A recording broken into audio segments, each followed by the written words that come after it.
இந்த நாமத்தினாலும் அவரது ஒரே பேரான குமாரனும் நமது அருமை ரட்சகரும் ராஜாவும் வழிகாட்டியும் ஆகிய கிறிஸ்தேசுவனுடைய இனிதான நாமத்தினாலும் கிருபையனோடு கூடிய சமாதானம் உண்டாகி பெருகிடத்து அன்பில் பார்த்துக்கிறது. நான் சார்ந்திருக்கிற பழனி ஐக்கியத்தாருடைய அன்பில் மற்றும் வெளியூர் பிரயாணமாக நாம் கடந்து செல்கின்ற எல்லா பட்டணங்களோடும் இருக்கக்கூடிய உங்களுடைய அன்பு சகோதர யாவருடைய அன்பையும் வாழ்த்துக்களையும் இந்த வேலையிலே உங்கள் மத்தியிலே நான் பகிர்ந்து கடந்த சில வாரங்களாக நாம் வரும்பொழுதெல்லாம் சோர்வு எனக்கூடிய இந்த ஒரு அருமையான புத்தக தியானத்தை நம்ம தியானிக்கிறோம். இதுவரைக்கும் 3 பாகங்களை நம்ம பார்த்திருக்கிறோம். ரொம்ப ஒரு எளிமையான புத்தகம், அதிகப்படியான வசனங்கள் இந்த ஒரு புத்தகத்துல இடம்பெறவில்லை. மாறாக நிறைய அனுபவ பாடங்கள், முதிர்ச்சியான சில ஆலோசனைகள், குறிப்பாக தெய்வீக திட்டத்திற்கு இசைவான வாழ்க்கைக்கு சம்பந்தப்பட்ட ஏராளமான புத்திமதிகளை நம்மை நாமே தயார்படுத்திக் கொள்ளும் வண்ணமாக இதுல நம்ம நிறைய பார்த்துருக்கோம். அதன் அடிப்படையில நம்ம இதுவரைக்கும் பார்த்திருக்கிற விஷயங்கள், சோர்வு என்று சொல்லும் பொழுது அது 3 விதமாக நம்மளுடைய வாழ்க்கையில நமக்கு பாதிப்பை கொண்டு வரலாம். முதலாவது, சோர்வு என்று சொல்லிட்டாலே அது உடல் பலவீனத்தை குறிப்பது இல்லை. நமது மனச்சோர்வை, நமக்கு வாழ்க்கையில் ஏற்படக்கூடிய அதிருப்தியை, இன்னும் சொல்ல போனா அந்த அதிருப்தி எதனால் ஏற்படுது என்று சொன்னால் சுய பரிதாபத்தை, நம்ம குறித்து அதிகமாக கவலைப்படுவதன் மூலம் ஏற்படுவது தான் சோர்வு. சரிங்களா? அப்ப இந்த ஒரு சோர்வானது மற்றவர்கள் நமக்கு செய்தவைகள், செய்து தராதவைகளால் ஏற்படலாம், ஏமாற்றத்தினால் வரலாம். தேவனே நம்மளுடைய வாழ்க்கையில சில காரியங்களை செய்ய அனுமதிப்பது, சில காரியங்களை தடை செய்வது அவருடைய அனந்த ஞானத்தால் நடக்கும். அதை நம்ம தவறாக புரிந்து கொண்டு அதுல கூட அதிருப்திக்குள்ளாக, சோர்வுக்குள்ளாக நாம பிறருக்கு செய்தவைகள், செய்ய தவறியவைகள், அதுல காணப்படுகிற சில பலவீனமான விஷயங்கள், இதனால் கூட மனசோர்வு நமக்கு நாமே அடைவது கூட சாத்தியம் என்று நம்ம பார்க்கிறோம். இந்த சோர்வுகள் முக்கியமாக எதன் அடிப்படையில வரும் அப்படின்னு பாத்தீங்கன்னா, அது அவிசுவாசத்தினால ஏற்படுற ஒரு விஷயம் இல்லை. மாறாக யோசனையின்மையினாலதான் அதிகமாக இது ஏற்படும் அப்படின்னு சொல்லிட்டு நம்ம அங்க பார்க்கணும். அப்ப அன்புக்குரிய சகோதர சகோதரிகளே, கடந்த முறை இறுதியாக பார்த்துட்ட விஷயம் முதலாம் வகை சோர்வு பத்தி பார்த்திருக்கோம். அதாவது தேவன் பேரிலேயே நமக்கு வாழ்க்கையில ஏற்படக்கூடிய அதிருப்தி, சோர்வுகளை பத்தி நம்ம பார்த்தோம். அப்ப தேவன் பேர்ல என்று சொல்லும் போது, தேவன் நம்மளுடைய லைஃப்ல நமக்கு எதிர்பார்த்த அளவுக்கு நம்ம பயன்படுத்திக் கொள்ளல. என்னுடைய திறமை தாளந்துகளுக்கு ஏற்றபடி பெரிய பெரிய ஊழிய வாய்ப்புகள் எனக்கு தேவன் அனுமதிக்கல என்று தேவன் பேரிலேயே நம்மளுடைய உள்ளத்துக்குள் ஏற்படக்கூடிய ஒரு விதமான அதிருப்தி, சோர்வு. வேறு சிலர் நல்ல ஒரு உடல் ஆரோக்கியம் மற்றவங்களுக்கு இருக்கிற மாதிரி எனக்கு கிடைச்சிருந்தா நான் இவர் செய்யக்கூடிய ஊழியத்தை நானும் செய்திருப்பேன்.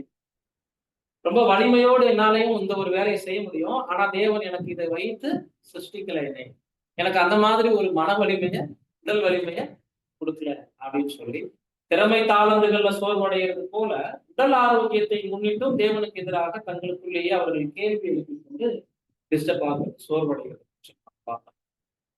இன்னும் சிலர் பாத்தீங்கன்னா, மற்றவர்களுடைய மனநிலையை அறிந்து கொள்ளும்படி ஆற்றல் எனக்கு முன்னதாகவே தேவன் எனக்கு கொடுத்திருந்தாருன்னா நான் இவங்களை நம்பி ஏமாந்து போயிருப்பேன். இந்த மாதிரியான அனுபவங்கள்ல நான் கொஞ்சம் எச்சரிக்கையோடு இருந்திருப்பேன் அப்படின்னு சொல்லி நிறைய நேரங்கள்ல நமக்கு மனிதர்களுடைய மனங்களை ஆராய்ந்து அறியக்கூடிய ஒரு கெப்பாசிட்டி இல்லையே கூட தேவனுக்கு எதிராக முழுமைக்கு செய்வோம். இது எல்லாமே மனதுல ஏதோ ஒரு டைம்ல போகும். பட் நம்ம தேவனுக்கு எதிராக தான் சிந்திக்கிறோமா கூட தெரியாம இதெல்லாம் என்ன பண்ணிட்டு இருந்திருப்போம், யோசித்துட்டு இருந்திருப்போம். ஆனா உண்மையாகவே இது தேவனுக்கு எதிரான ஒரு மனநிலை தான். நெக்ஸ்ட் பார்க்கும்போது நிறைய தியாகங்கள் செய்ய வேண்டியது இருக்கு. நான் நிறைய பேர் இருக்காங்க, ஆனா எல்லாரோட கம்பேர் பண்ணும் போது நான் தான் ஜாஸ்தி இழந்து போறேன். நிறைய பேருக்கு நான் தான் என்ன செய்ய வேண்டியது இருக்கு, விட்டு கொடுத்து போக வேண்டிய கட்டாயத்தில் இருக்கிறேன். இதவே தேவன் என் வாழ்க்கையில அனுமதிச்சுட்டே இருக்கிறாருன்னு சொல்லி அது ஒரு விதமான சோர்வுக்குள்ள கடந்து போறதெல்லாம் குறிச்சு கடந்த முறை நம்ம பார்த்தோம். ஒரு சில நேரங்கள்ல இது நம்மை அறியாமல் அதிகமாக வளர்த்து தேவனுக்கே புத்தி சொல்ற அளவுக்கெல்லாம் நம்ம ஆயிடும். அதுக்கு உதாரணமா பார்த்த யோகு. யோகு என்ன சொன்னார் தேவனுக்கு? நான் நீதிமான், தேவன் என் நியாயத்தை என்ன பண்ணிட்டார்? ஒடுக்கிட்டார்.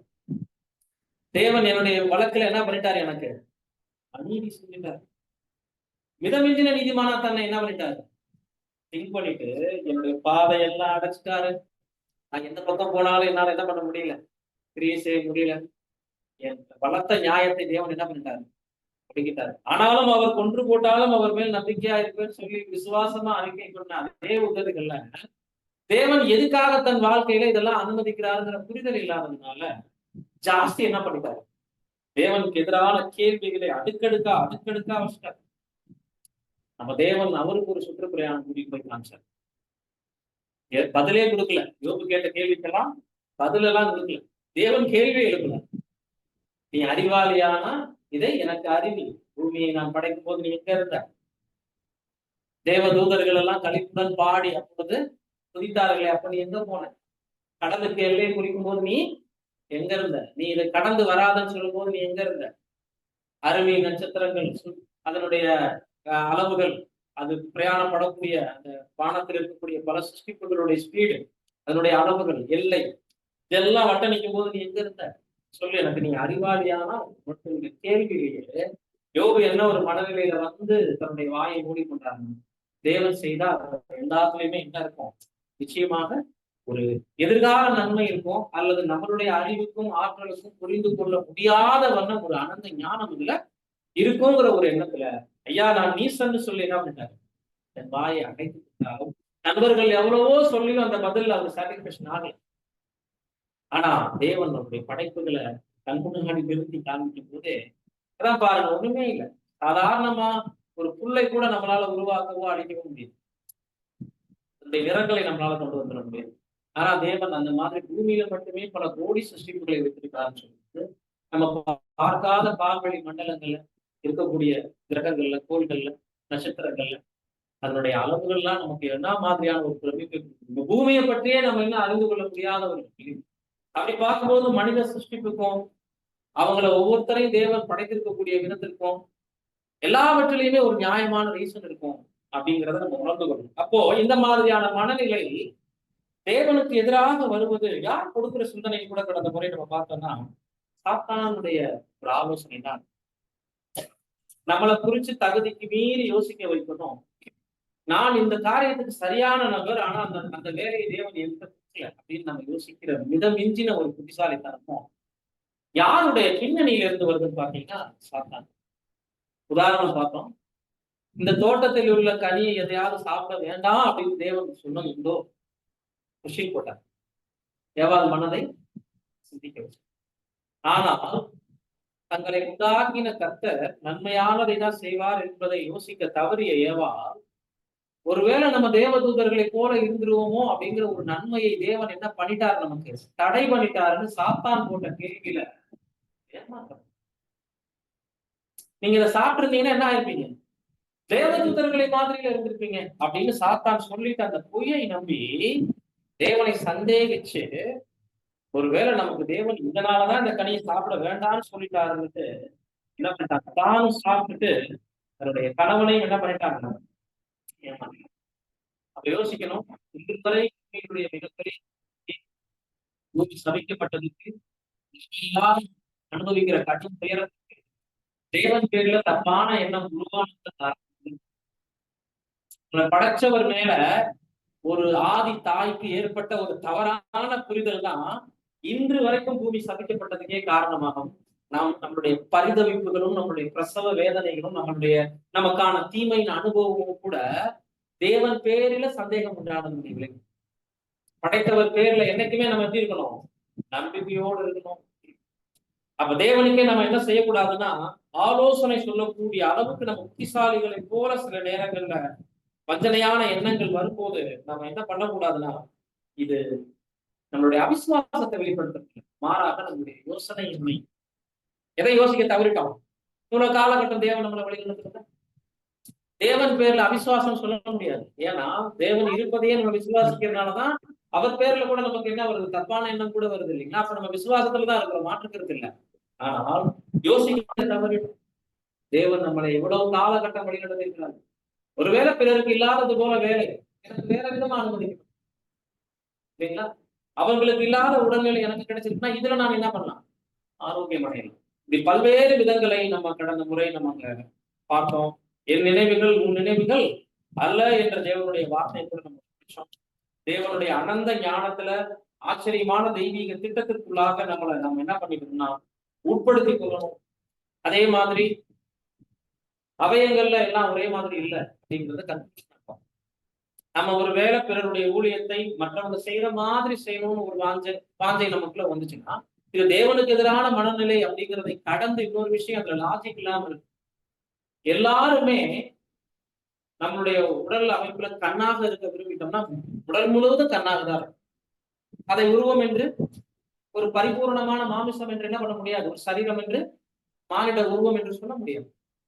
எல்லாரும் வாயா இருக்க விரும்பப்பட்டா உடம்பு பூரா வாயா தான் இருக்கும். அப்ப இயல்பாகவே தேவன் எல்லா அவயங்களையும் வச்சதனுடைய நோக்கம் ஒண்ணு பார்க்கணும், ஒண்ணு கேட்கணும், ஒண்ணு பேசணும், ஒண்ணு நுகரணும், ஒண்ணு வேலை செய்யணும், ஒண்ணு நடக்கணும், ஒண்ணு சிந்திக்கணும்னு இன்னர் பார்ட்ஸும் வச்சிருக்கிறாரு. வெளியில இருக்கக்கூடிய பாகங்களையும் வச்சு நம்ம படைச்சிருக்கிறாரு. ஒன்றுக்கு ஒன்று ஒத்தாசையாக இருக்கும்படிதான் வச்சிருக்கிறார். சபைக்குள்ள கூட அன்பான சகோதரர்களே, இந்த சுவிசேஷம் முழுவதிலும் இருக்கக்கூடிய அருமையான ஒரு ஒத்திசைவு. எல்லாருக்குள்ளேயும் சம தாளந்துகள் திறமைகளை தேவன் வச்சு ஊழியத்துக்கு அழைக்கல. பலி அப்படின்னு சொல்லிட்டாரு. சாக்ரிஃபைஸ், இழப்பு. பலினால என்ன ஒரு இடத்துல எதை இழக்கணும்? நம்மளுடைய பூலோக உரிமைகளை கம்ப்ளீட்டா இழக்கிறதுக்கு தான் பலி. அப்ப அந்த பூலோக உரிமைகளை இழப்பதற்கு இடையூறாக இருக்கிறது நம்முடைய சுயம். இந்த சுயம்தான் மற்றவங்களுக்கு எதிராக சிந்திக்க வைக்குது, தேவனுக்கு எதிராகவே யோசிக்க வைக்குது, நம்ம மேல அதிக பரிதாபம் கொள்ள வைக்குது. மாறாக நான் வந்திருக்கிறதே எதுக்கு அப்படின்னா பலிபீடத்தின் மேல என்னுடைய பலியை வைக்க வந்திருக்கிறேன், நான் சாம்பலாகிற வரைக்கும் தகனமாகணும் இப்படிங்கிற தெள்ள தெளிவான மனநிலை ஒருவருக்கு இருந்துச்சுன்னா அவங்க நிச்சயமாக தேவனுடைய தெய்வீக திட்டத்திற்கு எந்த விதத்திலையும் மாட்டாங்க, எதிர்த்து நிற்க மாட்டாங்க. மாறாக அவங்க என்ன சொல்லுவாங்கன்னா நான் உபத்திரவப்பட்டது எனக்கு நல்லது. சங்கீதத்துல நம்ம படிச்சோம் 19:71. ஆனால் அதனாலதான் தேவனுடைய பிரமாணங்களை நான் காத்து நடக்கின்றேன்னு தாவீது சொல்வார். உபத்திரவம் வேணும், சரீர உபத்திரவம் வருதா அதை என்ன நினைக்கணும்னு நம்ம கடந்த முறை பார்த்து முடிச்சோம்னா பலியின் வாழ்க்கையில ஊழியங்கள்ல எப்படி திசை பார்க்கணுமோ இந்த மாதிரி உடல்நிலையில பாதிப்பு ஏற்பட்டா உலகத்தான் கவலைப்படலாம். ஏன் அப்படின்னா உலகத்துக்குள்ள இந்த ஒரு காரியம் மரணம் அப்படிங்கிற ஒரு விஷயம் வந்து இனிமே வரமாட்டோம் அப்படிங்கிற நம்பிக்கையோடு இருக்காங்க உலகத்தான். ஆனா நம்ம மரணம் தான் நமக்கு தன் ஜீவனை காக்க நினைக்கிறவன் தான் அதை இழந்து போவான்னு கர்த்தர் சொல்றாரு. என் நிமித்தம் அதை அழிக்கிறவன் அதை பெற்றுக்கொள்வான் அப்படிங்கிறாருன்னா அப்ப பலியின் வாழ்க்கையே சரீரத்தில் ஒரு மிகப்பெரிய வியாதி வேதனை நமக்கு அனுமதிக்கப்பட்டா நமக்கு கழிவுறும். மரணம் அப்படிங்கிறது பரிசுத்தவானுடைய வாழ்க்கையில ஒரு துவக்கம் என்பதை நம்ம ஒருபோது என்ன பண்ணிடக்கூடாது, மறந்துடவே கூடாது. சகோதரி இவ்விதமாக நம்ம அங்க பார்க்கும் பொழுது ஒரு ஒரு சின்ன உதாரணம், ஒரு உலக உதாரணம். 2 நாட்களுக்கு முன்பு மரணம் அடைந்த ஒரு கராத்தே மாஸ்டர் இரத்த புற்றுநோயால மரணம் அடைந்தார். அவர் ரொம்ப பிரபலமான நிறைய மாணவர்களை உருவாக்கி இருக்கிறாரு, சினிமா நடிகரும் கூட. அவரை பத்தி நம்ம இங்க பேச வரல, பட் ஒரு சின்ன உற்சாகம் ஊட்டும் ஒரு வார்த்தை. அவரை இன்டர்வியூ பண்றாங்க. எனக்கு கிடைச்சிட்ட மிகப்பெரிய கிஃப்ட் இந்த இரத்த புற்றுநோய் இருக்கு, இந்த 2 நாள் நான் செத்துருவேன், கேன்சர் வந்ததுக்கே நான் வந்து சந்தோஷப்படுறேன், அதுலயும் எனக்கு கிடைச்சிட்ட மாபெரும் கிஃப்டா ஒரு பெரிய புண்ணியமா, கடவுள் புண்ணியமா எதை கருதுறேன் அப்படின்னா இரத்த புற்றுநோயை கருதுறேன். ஏன்னா இது வந்து சடனா என்னுடைய உயிரை சீக்கிரம். ஆனால் நான் செஞ்ச வேலைகள், நான் உருவாக்கி இருக்கக்கூடிய மாணவர்கள், இதெல்லாம் வரலாற்றுகள் இடம் பாருங்க. அவர்கிட்ட சத்தியம் இல்லை, அவர் எதையோ சாதனை புரிஞ்சுட்டு பேசுறாரு. அதுல வாழ்நாள் எனக்கு நான் செத்த சாவு என்னுடைய துவக்கம் அப்படின்னு போறாரு. சத்தியத்தை அறியாத ஒரு மனுஷன் சாவை முத்தமாக நமக்கு எழுதியிருக்கிறார். சாவு பரிசுத்தவான்கள் லைஃப்ல வந்துச்சுன்னா அந்த உடல் தேய்மானத்தை, பலகீனத்தை தேவன் உங்களுக்கு கொடுக்குற அன்பின் முத்தமாக கருதுங்கள் அப்படின்னு பரிசுத்தவான்களுடைய மரணம் தேவனுடைய பார்வைக்கு அருமையானதுங்கிற அந்த ஒரு வாக்குத்தத்த வசனத்துக்கு ஒரு விளக்கம். அது உலக மனுஷன் சொல்றாரு. அவருக்கு அறியாமை கிடையாது, அவர் சபை வாய்ப்புக்கு வரல. ஆனா சொல்றாரு நான் எத்தனையோ மாணவர்களை உருவாக்கிட்டேன். இந்த 2-3 நாட்கள்ல நான் ஐயோ சாவலாம் கண்டு நான் பயப்படுற ஆளெல்லாம் கிடையாது. எனக்கு கடவுள் கொடுத்திருக்கிற மிகப்பெரிய ஒரு அன்பு வரப்பிரசாதம் அப்படிங்கிற பிளட் கேன்சர் வந்து வரப்பிரசாதம் போது வெக்கமா இருக்கு. மரணத்தை பத்தின முகாந்திரம் தெரியாத ஒருத்தர் 2 நாளைக்கு அப்புறம் சாக போறத வரப்பிரசாதம்னு சொல்றாருன்னா, மரணம் நம்மளுடைய வாழ்க்கையில துவக்கம்னு நம்ம நினைக்கும் போது இந்த சரீரம் எவ்வளவு தேய்மானமானாலும் தேவனுக்கு எதிராக என்ன பண்ணக்கூடாது, செயல்பாடு. அப்ப பலியின் வாழ்க்கையில ஒரு பாகம் தான் எனக்கு கிடைக்கிற ஊழியம், சகோதரர்களால் எனக்கு கிடைக்கக்கூடிய அதிருப்தியான அனுபவங்கள், என்னை புறக்கணிப்பது, தேவன் எனக்கு சில விஷயங்களை அனுமதிப்பது, வேண்டாம் என்று நிறுத்துவது, இவை அனைத்துமே பலியின் வாழ்க்கையில ஒரு பாகம்னு நினைச்சிட்டோம் அப்படின்னா, எல்லாமே தேவனே செய்கிறார், நான் காண்கிறதில் நான் திருப்தி அடைகிறேன் என்று சொல்லக்கூடிய ஒரு கவிதைக்கு இசைவாக நம்முடைய வாழ்க்கை காணும். அவரிடத்தில் அன்பு கூறுகிறவர்களுக்கு சகலமும் நன்மைக்கு ஏதுவாக அப்படின்னா நன்மையாகவே நடக்கும் சொல்லலையே. நன்மை நன்மைக்கு ஏது ரெண்டுக்கு என்ன வித்தியாசம்? நன்மைனா இன்னைக்கு என் பார்வைக்கு நடக்கணும், நன்மையாகவே இருக்கணும், அது அதுல நான் சந்தோஷப்படுவேன். நன்மைக்கு ஏதுன்னா இன்னைக்கு அதுல நன்மை தெரியாது, ஃபியூச்சர்ல அதுல ஒரு மிகப்பெரிய நன்மை நம்மளுடைய ஞானத்துக்கு நிட்டார், ஆனா ஃபியூச்சர்ல மிகப்பெரிய ஆசீர்வாதத்தை கொண்டு இதுதான் நன்மைக்கு கவனத்துல வச்சுட்டோம். எந்த சூழலையும் நம்ம மனரமியமா இருக்க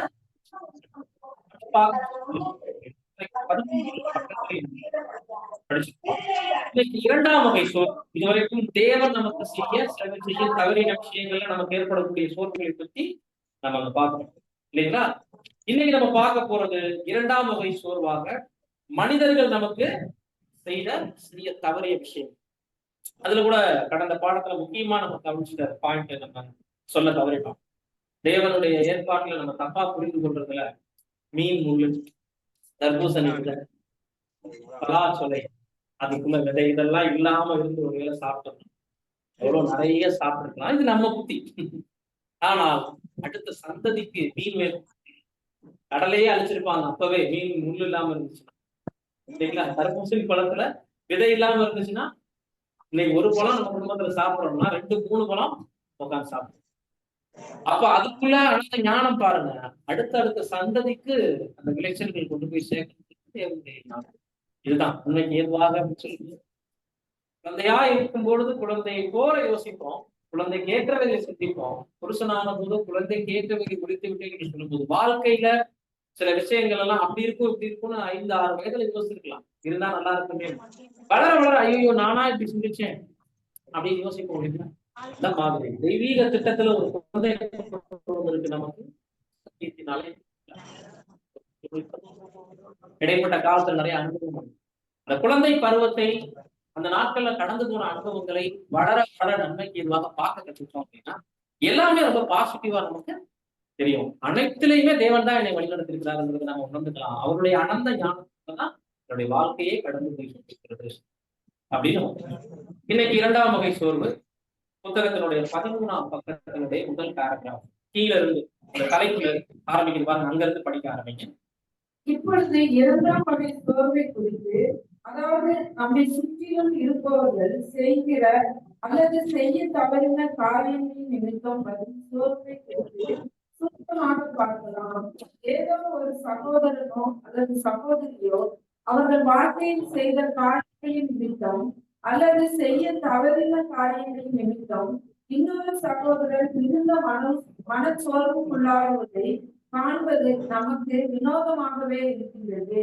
நீங்கள் பார்க்கும் இடத்தில் உள்ள அயலகக்காரில் ஒருவேளை உங்கள் இடத்தில் பார்த்து நான் மிகவும் சோர்வுக்குள்ளாகி உள்ளேன், எனது பக்கத்து வீட்டுக்காரர் இன்று காலை மதுபானம் அருந்தி அவர் வீட்டிற்கு போயிருந்தார். போதையில் காணப்பட்ட அவர் அவரது வீட்டில் உள்ள எல்லா ஜன்னல்களுடைய கண்ணாடிகளையும் உடைத்து போட்டு விட்டார். இதை பார்த்து கொண்டிருந்த எனக்கு மிகுந்த மனச்சோர்வு ஏற்பட்டு விட்டது. எனக்கு எதையாவது போட்டு உடைக்காமல் தோன்றுகின்றது என்று உங்களிடத்தில் சொல்வானால் உங்களுக்கு இது எப்படி தோன்றும்? இப்படித்தான் இன்னொரு சகோதரன் அவனது வாழ்க்கையில் செய்த ஏதோ சில பிழைகளை நாம் கண்டு சோர்வடையும் போதும் காணப்படும். எந்த சகோதரன் என்ன செய்தாலும் நாம் தேவனுக்கு உண்மையை இருக்க வேண்டும் என்று தீர்மானமாய் காணப்பட வேண்டும். ஒரு எளிமையான நம்ம டீட்டெயில் தான் பார்க்கறதுக்கு முன்னாடி ஒரு சிறிய உதாரணத்தை கொடுக்குறாரு. மற்றவர்கள் நமக்கு செய்ய தவறியவை. நல்லா பார்த்தோம்னா யோசிச்சோம்னா எல்லாமே தேவனுடைய ஒரு காரியத்துக்குள்ளதான் அடங்குது. மனிதர்களும் நம்ம தான் புரிச்சுக்கலாம். நம்ம மற்றவங்களுக்கு செய்தவைகள், செய்ய தவறியவைகள் அப்படிங்கிறத மூணாவதா நம்ம பார்த்தாலும் கூட மூணுமே நம்ம ஒரு தொலைநோக்கு பார்வையில பார்த்தோம்னா தேவனுடைய கண்ட்ரோல்ல தான் இருக்கு. மூணு விஷயங்களுமே எதுக்குள்ளதான் அடக்கம்? தேவனுடைய control. அப்படி பார்க்கும்போது தேவனுடைய விஷயத்திலேயே நமக்கு ஏற்படக்கூடிய அதிருப்தி, மிஸ் அண்டர்ஸ்டாண்டிங் நம்மளுடைய ஞானத்துக்கு எவ்வளவு குறைவா இருந்தது அப்படின்னு நம்ம பார்க்கணும். இப்ப அடுத்து நம்மை சுற்றி நடக்கக்கூடிய விஷயங்களை பத்தி இங்க ஆரம்பிக்கணும். எப்படி மனிதர்களால் இடையூறு ஏற்படும், அவங்கள பார்த்து நம்ம எப்படி டிஸ்டர்ப் ஆகும், எப்படி சோர்ந்து போவோம் அப்படின்னு சொல்லும் போது யாரோ ஒரு சகோதரனோ ஒரு சகோதரியோ அவங்க வாழ்க்கையில் செய்த காரியங்கள் நிமித்தம் அல்லது செய்ய தவறின காரியங்கள் நிமித்தம் இன்னொரு சகோதரன் மிகுந்த மனசோர்வுக்குள்ளாவதை காண்பது நமக்கு வினோதமாகவே இருக்கிறது ஆரம்பிக்கும். தெய்வீக திட்டத்தை இந்த அளவுக்கு அண்டர்ஸ்டாண்ட் பண்ணிருக்கும் போது யாரோ ஒரு சகோதரனால நான் இப்படி ஆகிட்டேன், யாரோ ஒரு சகோதரினால நான் இப்படி ஆயிட்டேன்னு சொல்வதே எப்படி இருக்குன்றாரு பிரதர். ஒரு அதிர்ச்சியாக இருக்குது. அப்ப தேவன் உங்களை நடக்கிறியா பாத்தீங்களா? அந்த முதல் பாயிண்ட் தான் இங்கே இருக்கு. மனிதர்களால் ஏற்படக்கூடிய நன்மையோ தீமையோ அவங்க இருக்கிறது நமக்கு பாசிட்டிவான விஷயமும் வரும், நெகட்டிவான விஷயமும் வரும். அவர்கள் சில விஷயங்களை செஞ்சிருப்பாங்க, செய்ய தவறி இருப்பாங்க, செய்யக்கூடாததையும் செஞ்சிருப்பாங்க, செய்ய வேண்டியதை செய்யாம விட்டுருப்பாங்க. எல்லாத்துக்கும் பின்னாடி தேவன் இருக்கிறதை நம்ம என்ன பண்றது இல்லை, யோசிக்கிறோம். அப்படி பார்க்கும்போது இங்க மனித இயல்பே பெரும்பாலும் எப்படி இருக்கு அப்படின்னு சொல்லி நம்ம பார்க்கும்போது, பக்கத்து வீட்டுக்காரர் ஒருத்தர் ஒரு சகோதரன் சோர்வு ஏற்படுறதுக்கான ஒரு காரணத்தை சொல்றாரு. ஒரு குடிகாரர் அவர் போதையில என்ன பண்றாரு, தன் வீட்டில் இருக்கக்கூடிய கண்ணாடி ஜன்னல் எல்லாம் என்ன பண்றாரு, கதவுகளை எல்லாம் போட்டு உடைக்கிறத பார்த்துட்டு இன்னொருத்தர் எனக்கும் இதே மாதிரியே செய்ய அப்படின்னு யோசிச்சா முதலாவது இது எப்படிப்பட்ட ஒரு விஷயமாக நீ காணும். இது மனசோர்வு லிஸ்ட்ல கொண்டுட்டு வராது. அப்படின்னா இந்த விஷயத்துக்குள்ள நம்ம கடந்து போகல. இதை நம்ம ஓப்பனிங்லயே இதை நம்ம கவனிக்கப்பட வேண்டிய விஷயம் அப்படின்னா இது எப்படி தப்பு அப்படிங்கறத பின்னாடி பார்க்கலாம். ஆனால் ஒரு விஷயம் நம்மள எந்த அளவுக்கு பாதிக்குது அப்படின்றது உதாரணத்தை நல்லதோ கெட்டதோ இன்னொருத்தர் செய்யறது எளிமையாக மற்றொரு என்ன பண்ண பாதிக்குது. தப்பு சரிங்கிறது அடுப்போம். பட் மனிதனுடைய ஒரு சைக்காலஜியை இன்னைக்கு பாரு, விழுந்து போன மனிதனுடைய மூளை நம்மளுடைய குண இயல்பே எப்படிதான் இருக்கு அப்படின்னா இன்னொருத்தர் செய்யறது பார்த்துட்டு அது நன்மையோ தீமையோ அதை உடனடியா நமக்கும் செய்யணுங்கிற ஒரு உற்சாகம், ஒரு உத்வேகம் நமக்கு என்ன ஆயிடுச்சு, நன்மையோ தீமையோ ரெண்டாவது விஷயம். பட் இன்னொருத்தரை பார்த்து நாமளும் செய்யணுங்கிற எண்ணம் பொதுவாகவே விழுந்து போன மனிதனுக்கு ஏற்படும். அதைதான் என்ன பண்றாருன்னா உதாரணமாக சொல்றாரு. நான் மிகவும் மனசோர்வுக்குள்ளாகியுள்ளேன். எனது பக்கத்து வீட்டுக்காரர் இன்று காலை மதுபானம் அருந்தி அவர் வீட்டிற்கு போயிருந்தார். போதையில் காணப்பட்ட அவர் அவரது வீட்டில் உள்ள எல்லா ஜன்னல்களுடைய கண்ணாடிகளையும் உடைத்து போட்டு விட்டார். பார்த்துக் கொண்டிருந்த எனக்கு மிகுந்த மனசோர்வு ஏற்பட்டது. எனக்கு எதையாவது போட்டு உடைக்க வேண்டும் என்பது போட்டு தோன்றுகிறது என்று உங்களிடத்தில் சொல்வானானால் உங்களுக்கு இது எப்படி தோன்றும்? இப்படித்தான் இன்னொரு சகோதரன் அவனது வாழ்க்கையில் செய்த ஏதோ சில பிழைகளை நாம் கண்டு சூழ்நிலையும் காணப்படும். ஆவிக்குரிய சகோதரர்கள் ஒரு விஷயத்தை செஞ்சுட்டாங்க, அவங்க இதை செஞ்சிருக்க கூடாது. பட் நான் அதனால என்ன ஆயிட்டேன், எனக்கும் அது மாதிரியே செய்ய தோணுது. ஒரே செய்ய நான் செஞ்சா என்ன தப்புன்னு எனக்கு தோணும் அப்படிங்கிற ஒரு உதாரணம் எதுக்கு ஒவ்வாறுன்னு சொல்றாங்கன்னா, அப்போ ஒரு குடிகாரம் வந்து குடிச்சிட்டு பொருள்கள் எல்லாம் போட்டு உடைச்சிட்டா நீங்களும் உடைச்சு போயிருக்கீங்களா? அது சாத்தியமா? முதல்ல அப்படி யோசிப்பீங்களா? யோசிக்க மாட்டோம். அது தப்புன்னு தானே உங்களுக்கு நல்லா தெரியுது. இந்த மாதிரி பக்கத்துல இருக்கிறவங்க செஞ்சாங்க அதை நானும் செய்யறேன்னு சொன்னீங்கன்னா எப்படி இருக்கும் அப்படின்னா, ஒரு குடிகாரரை நீங்க பின்பற்ற நினைப்பது எப்படி ஒரு தவறான செயல்பாடோ, ஒரு நிச்சயமாக ஒரு நியாயமில்லாத ஒரு ஆலோசனையா இருக்குமோ, ஒரு செயல்பாடா இருக்கும்.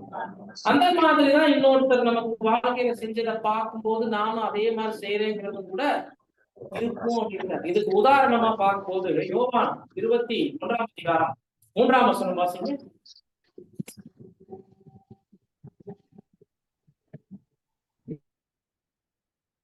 பேதுரு மற்றவர்களை நோக்கி மீன் பிடிக்க போகிறேன் என்றான். அதற்கு அவர்கள் நான் உடனே கூட வருகிறேன் என்றார்கள். அவர்கள் புறப்பட்டு உடனே படகில் ஏறினார்கள். அந்த ராத்திரியிலே அவர்கள் ஒன்றும் பிடிக்கவில்லை. எளிமையான விஷயம். இதுக்கப்புறம் நடந்ததுக்கு கர்த்தருடைய மரணத்திற்கு பிறகு நடந்த விஷயம். இங்க இவ்வளவு நாளா மனிதர்களை பிடிக்கும்படி கர்த்தரால் அழைப்பை பெற்று அழைப்புக்குள்ள வந்த முதல் அப்போஸ்தலர்கள் என்ன பண்ணிட்டார்? நம்பிக்கையை இழந்து பழைய வாழ்க்கைக்கு திரும்பும்படி வலையை என்ன பண்ணிட்டார்? தன்னுடைய மீன் வலைய தூக்கிட்ட முடியும். பின்னாடி எல்லாரும் போனாங்கிறத அந்த இடத்துல கவனிக்கப்படுது. ஏன் இந்த வசனத்தை படிக்க சொன்ன போச்சு? இப்ப பேருக்கு செஞ்சது நன்மையா தீமையான்னு யாராலையும் என்ன பண்ண முடியல, யோசிக்க முடியும். யாருமே மார்க் கொஸ்டின் எழுப்பி புத்தி சொல்லி விசுவாசத்தை பலப்படுத்தி இருங்க, ஆண்டவர் உங்ககிட்ட தானே அதிகம் பேசியிருந்தாரு, நீங்க இப்படி வலைய தூக்கலாமா, இப்படி நீங்க வலைய தூக்கலாம், நாங்களும் பின்னாடி வர்ற மாதிரி யாருமே பேசல. மாறாக மனித கேள்வி உடனடியா அதை கூட இருக்கிறவங்க என்ன செய்வாங்க? சகோதரர்கள் எல்லாம் உட்கார்ந்து இருக்கும் போது சத்தியம் மாத்திரம் பேசிக்கிட்டு இருந்தா சத்தியம் மட்டும்தான் பேசிட்டு யாராவது ஒருத்தர் உலகத்தை பத்தி உலக உதாரணங்களை பேச ஆரம்பிச்சா அது அப்படி தீ மாதிரி பரவும் பார்த்திருக்கீங்களா? அப்ப ஒருத்தரை நம்ம என்ன பண்ணிடுறோம்? நன்மையவோ தீமையவோ ஒரு மனிதனை நம்ம அறியாம என்ன பண்ணிடுறோம்? பின்பற்றிடுறோம் இல்லைங்களா? பெரிய இது இருக்கும். இதே நம்ம குடிகாரனுடைய உதாரணத்தை வச்சு பிரதர் இங்க ஆரம்பிக்கிறாருன்னா அங்க என்ன சொல்றாரு? இது போல ஒரு சகோதரர் தப்பு செஞ்சுட்டாருன்னா அதை பார்த்து நானும் விழுந்து போயிட்டேன் நீங்க சொல்றதுக்கு இதை நான் சொல்ல வரல, நீங்க ஸ்ட்ராங்கா இருங்கிறதுக்கு தான் அந்த குடிகாரனுடைய உதாரணத்தை கொடுக்குறேன். இப்ப பேரல் விஷயத்துல நம்ம எதுக்கு இந்த எக்ஸாம்பிள் இந்த வசனத்தை எடுத்து வச்சோம் அப்படின்னா, சபை பரிசுத்தவான்கள் விஷயத்துக்கு கூட விதிவிலக்கு இல்ல. நம்ம யாரும் ஸ்ட்ராங் கிடையாது. நம்மளுடைய ஆவி எளிமையாக இன்னொருத்தரை அட்டாக் பண்ணிடும். அது நன்மையோ தீமையோ எளிமையாக யார் முதல்ல ஒண்ணு செய்யறாங்களோ அதை பார்த்து இன்னொருத்தர் என்ன பண்ணிடுவாங்க? ஃபாலோ பண்ணாங்க. இப்போ இந்த பிறரை பார்த்து நாம் சோர்வடைகிறது அல்லது அந்த ஆவி நம்மை ஆட்கொள்வது குறித்து ஒரு உதாரணத்தை ஆரம்பிக்கிறாரு. கிட்ட இடத்துல இருந்து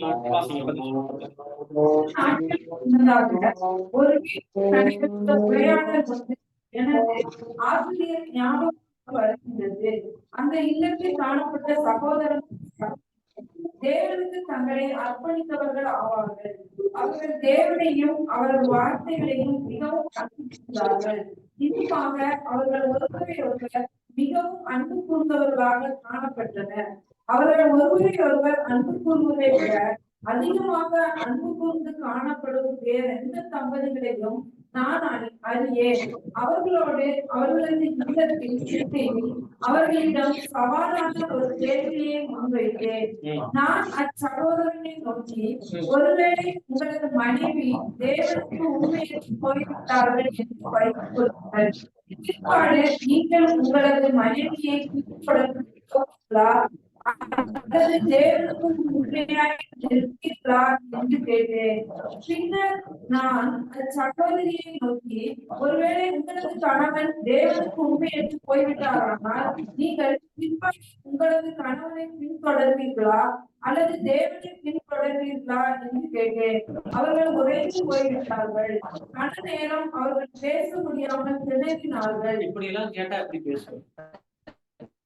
நல்லா நேசிக்கிற கணவன் மட்டும் இருக்காங்க, ரெண்டு பேரும் ஒருத்தர் உயிரா இருக்கிறாங்க, ஆனா சத்தியத்திலே இருக்கிறாங்க.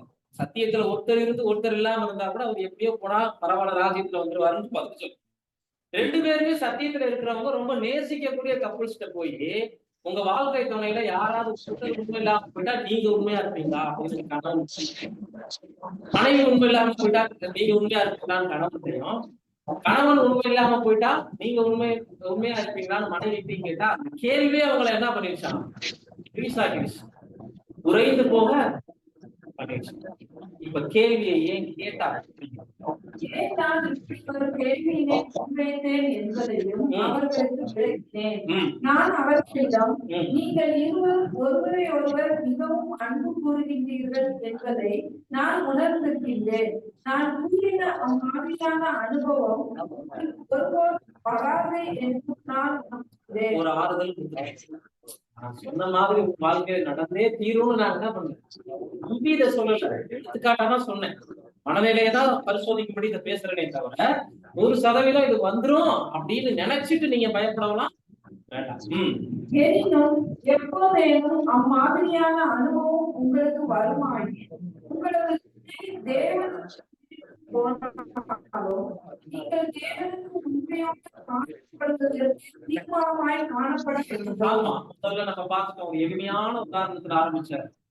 விக்கிறாரு, சேட்டைகள் பண்றாருங்கிறது உலக மனிதன் பாக்குறான். அதே மாதிரி தனக்கும் செய்யணும்னு தோணுது. இந்த மாதிரி சகோதரர்கள் யாராவது எதையாவது செஞ்சா அதுல எனக்கும் டிஸ்டர்ப் ஆயிடுச்சு, நானும் இதே மாதிரி செய்வேன் அப்படின்னு சொல்லி வீழ்ச்சியவா நம்ம ஃபாலோ பண்ண முடியும். தவறான உதாரணத்தை எடுத்துக்கொள்ள முடியும் தான் நம்ம படிச்சோம். பேதுரு வலையை எடுத்துட்டு போனாரு, யாரும் கேள்வி கேட்காம பின்னாடி போனாங்க. அப்படி நம்ம ரோபோட்டா இருக்கக்கூடாது. நம்ம வாழ்க்கையில தேவன் நமக்கு சகோதரனே செய்தார், அது தப்பா சரியான்றதை யோசிச்சு அவர் நமக்கு மூத்தவரா இருக்கலாம், ரொம்ப நாள் வழிகாட்டினவரா கூட இருக்கலாம். அவர் தப்பான பாதைக்கு போனா நமக்கு இதெல்லாம் பார்க்கும் போது இப்ப டீப்பா போறாரு. நெருங்கிய வாழ்க்கை துணை மனிதர்களால் ஏற்படக்கூடிய சோர்வு, ரொம்ப நேசிக்கிற நபர்கள் கூட வச்சுக்கோங்க, ரொம்ப நெருங்கிய கொண்டு வராது விஷயத்த. மற்றவங்களால நம்ம எப்படி வீழ்ச்சிக்குள்ள போறோம், எப்படி மனசோர்வுக்குள்ள ஆகும், எப்படி இந்த மருத்துவமான சத்தியத்தை நம்ம இதன் மூலம் மனிதர்களை குறித்து மறுதளிக்கிறவர்களா கூட இருக்கோம் அப்படின்னா, நல்ல அன்பு செய்யக்கூடிய ஒரு கணவன் மனைவி சத்தியத்துல அவங்களுக்குள்ள எந்த விதத்திலையும் எதிர்மறை சிந்தையே கிடையாது, ஒரு ஓடிட்டு இருக்கிறாங்க. அவங்களே வாழ்க்கை துணையில யாராவது ஒருவருக்கு துரோகம் செய்து உண்மையான சத்தியத்தை விட்டு வழிவழைக்கு போகக்கூடிய சூழ்நிலை யாராவது ஒருவருக்கு ஏற்பட்டால் அந்த மற்றொருவர் உண்மையான. அப்ப இந்த கேள்வி அவங்க என்ன பண்ணிடுச்சு, குறைய பண்ணிடுச்சு. ஆனாலும் நீங்க தேவனுக்கு உண்மையோடு காணப்படுவது தீர்மானமா எங்க கொண்டுட்டு வராரு அப்படின்னா, உடன்படிக்கை தேவனோடு செய்ததுதான் முக்கியம்.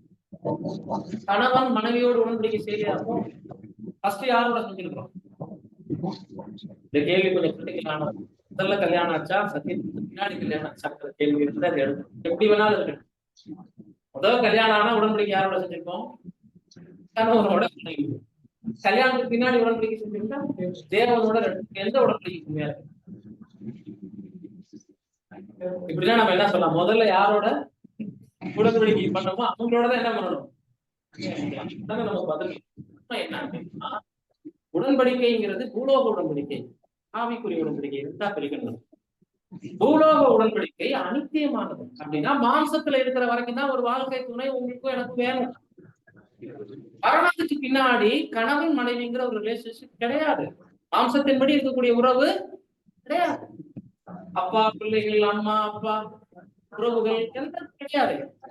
இது பூமியிலேயே ராஜ்யத்துல எல்லாமே சகோதர சகோதரிகளா மாற போறாங்க 1000 ஆண்டுல. அப்போ கண்ணுக்கு தெரியற பாருங்க, அங்கே உறவு முறைகளுக்கு வேலை இல்லைங்க போது உடன்படிக்கை வாழ்க்கையில எந்த உடன்படிக்கை பெருசுன்னு தான் பார்க்கணும்.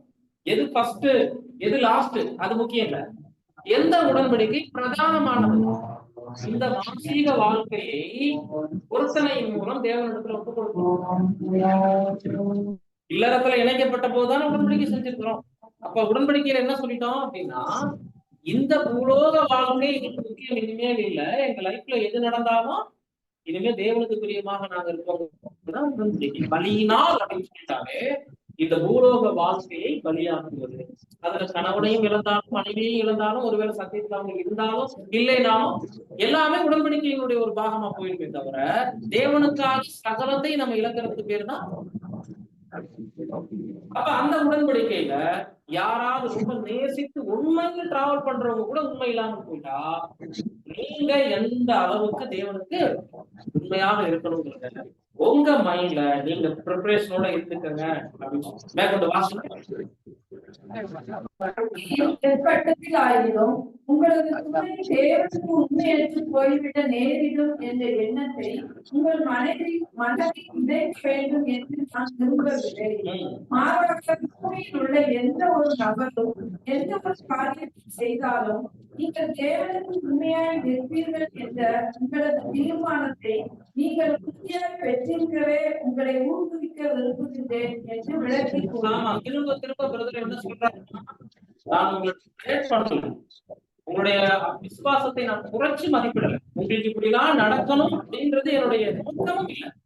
மாறாக என்ன சொல்றாருன்னா, நீங்கள் தேவனுக்கு உண்மையாய் நிற்பீர்கள் என்ற உங்களது தீர்மானத்தை, உங்களுடைய வாக்குறுதியை உறுதியான மனநிலையோடு நீங்கள் உறுதியாய் பெற்றிருக்க உங்களை ஊக்குவிப்பதே என்னுடைய நோக்கம். அதான் நான் உடன்படிக்கையை நீங்க இன்னும் நிறைவேற்றப்பட்ட ஒரு மனநிலையோடு இன்னும் உற்சாகத்தோடு இன்னும் ஸ்ட்ராங்கா செய்யறதுக்கு உங்களுக்கு துக்கப்படுத்தலாம்.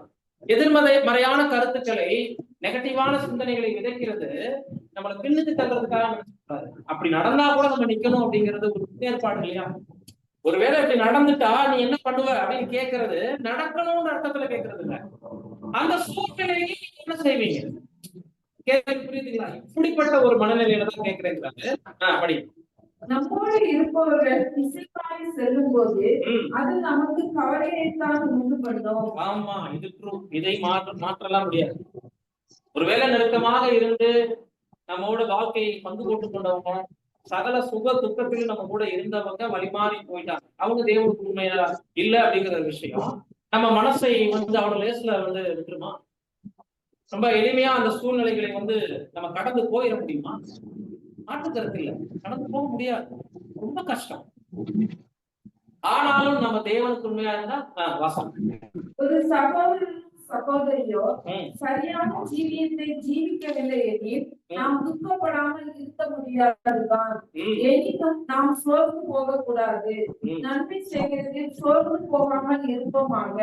நாம் தளர்ந்து போகாதிருந்தால் ஏற்ற காலத்தில் அறுப்போம் என்ற வசனத்தின் வார்த்தைகளை நாம் சிந்தையில் வைத்துக் கொள்வோமாக.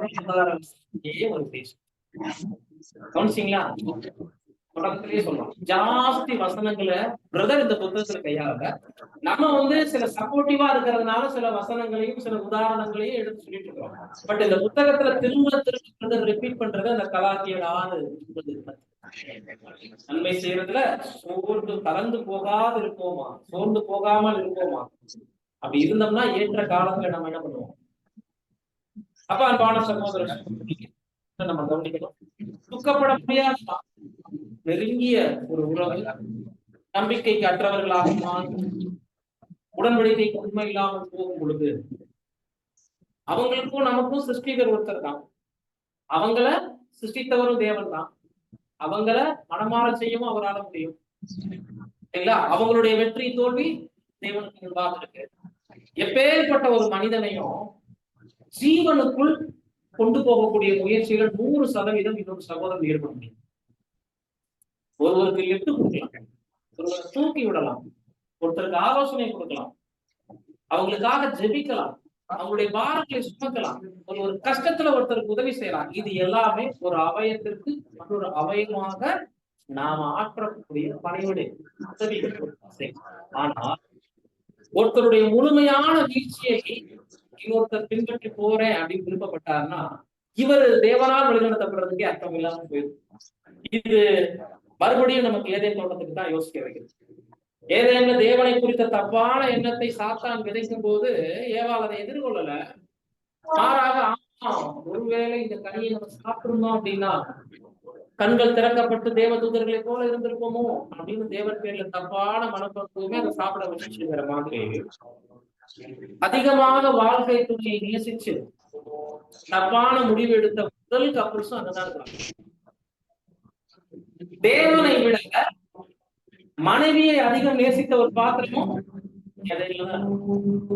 சொல்ல போனா விழுந்து போறதுக்கு முன்னாடியே அது நடக்கும். விழுந்து மனநிலையில இருந்து சத்தியத்தை பத்தி அனுப்பிச்சுட்டு இருக்கிறோம். இப்படி எல்லாம் இருந்தா நமக்கு இவ்வளவுதான் கெப்பாசிட்டி இருக்கு இப்படி யோசிச்சுட்டு இருக்கோம்.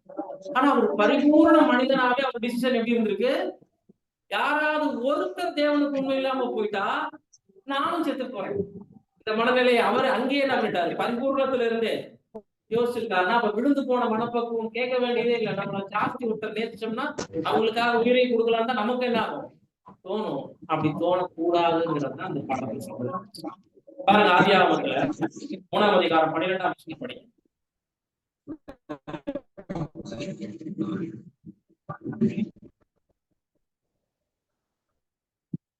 ஆதாம் என்னுடனே இருக்கும்படி தேவனில் தந்த ஸ்திரீயானவர்கள் அவ்விருட்சத்தின் கனியை எனக்கு கொடுத்தால் நான் புசித்தேன் என்றார். சாக்கு என்ன சொல்லிருக்காருங்க? ஆதாமே, நான் புசிக்க வேண்டாம் என்று சொன்ன கனியை நீ புசித்தாயோ? அதனை பதில் என்ன? ஆமா தேவனே அப்படின்னு சொல்லியிருக்கேன்.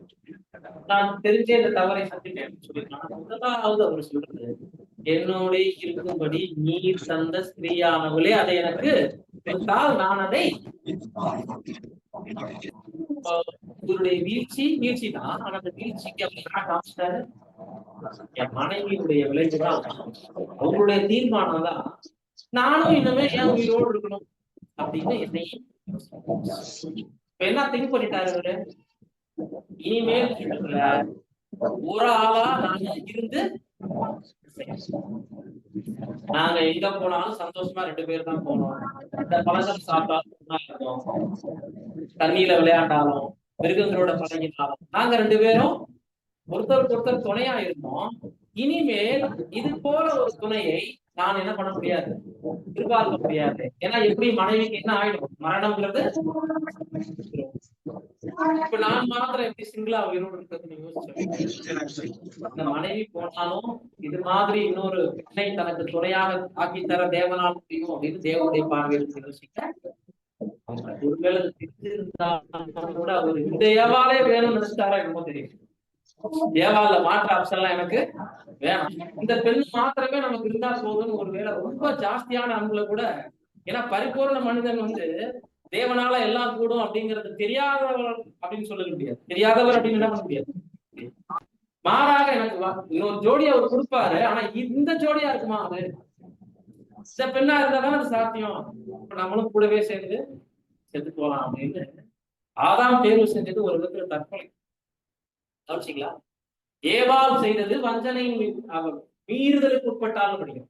ஸ்திரியானவளே வஞ்சிக்கப்பட்டு மீறுதலுக்கு உட்பட்டார். ஆதாம் வஞ்சிக்கப்படவில்லை. டைரக்டா கொடுத்தார் பவுல். அப்ப ஆதாம் வஞ்சிக்கப்படலைன்னா அவர் செய்தது முழு விருப்பம், அது மீறுதல் என்று சொல்லப்பட்டுச்சு. ஆதாமுடைய மீறுதலுக்கு ஒப்பாய். ஆதாம் பாவம் செய்தபடியால், பாவம் மீறுதல் எல்லா வார்த்தையும் கொடுத்தார். கீழ்ப்படியாமைங்கிற வார்த்தை கொடுக்கிறார் பவுல். அதுக்குள்ள இன்னொரு விஷயம் அடங்கி இருக்கிறது, அவர் மனமுவந்து செய்தது. வெளிப்படையா சொன்ன தற்கொலை முயற்சி என்று கூட, சந்ததிக்கே மரணம் வரும் தெரிஞ்சே அவர் முடிவெடு. இந்த ஒரு சம்பவம் இன்றைய நாட்கள்ல சபை பரிசுத்தவான்களுக்கு ஒரு மிகப்பெரிய எச்சரிக்கை. இன்னொருத்தரை பார்த்து நாம் என்ன பண்ண, எப்பேற்பட்ட நேசம் உள்ளவர்களாக இருந்தாலும் கடைசி வரைக்கும் இவங்க நம்மளோட டிராவல் பண்ணிடுவாங்கன்னு சொல்ல முடியுமா? மனைவிங்கிறது ஒரு உதாரணத்தை பார்க்கணும். நமக்கு சத்தியத்தை கற்றுக் சகோதரர்களும் ரொம்ப நம்பி இருப்போம். அதாவது மாம்சத்துல இப்ப கர்த்தர் நம்ம கூட இல்ல, அப்போஸ்தலர்கள் நம்ம கூட இல்ல, ஆனா நமக்கு பிரயாசப்பட்டு சத்தியத்துல வழி நடத்திட்டு இருக்கக்கூடிய ஏதோ ஒரு சகோதரனை நம்ம சில நேரங்கள்ல எப்படி கண்ணாடி மாதிரி பார்த்துட்டு அவர் விழுந்தா நம்ம விழுந்துடலாமா? சரிங்களா? இதெல்லாம் நம்ம யோசிக்கணும். எந்த சூழ்நிலையும் உடன்படிக்கை என்பது ஒரு குறிப்பிட்ட தூரம் டிராவல் பண்ணி போகும்போது எல்லாரும் ஒத்தாசையா இருப்பதற்கும் உதவி செய்யறதுக்கும் தான் தேவன் நம்மள அமைச்சிருக்கிறார். மாட்டுக்கு அதுக்காக ஒருத்தருடைய வீழ்ச்சியை நம்மளுடையதாக்கிக்கணும்ங்கிறது கிடையாது. இல்லைங்களா? சங்கீதத்துல 118:8-9 வாசம்.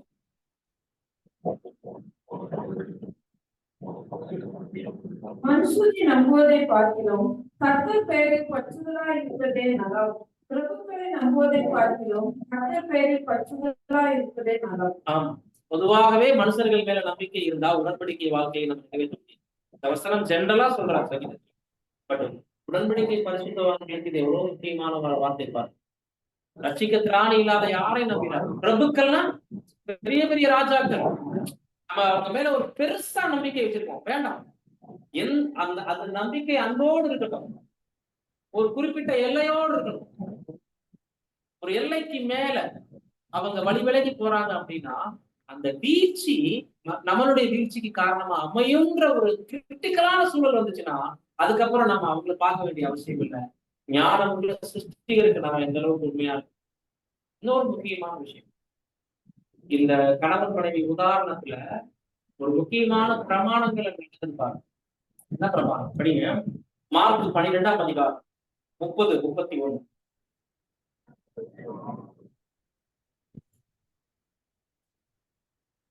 உன் தேவனாகிய கர்த்தரிடத்தில் உன் முழு இதயத்தோடும் உன் முழு ஆத்மாவோடும் உன் முழு மனதோடும் உன் முழு பலத்தோடும் அனுப்புவாயாக என்பதே பிரதான கற்பனை.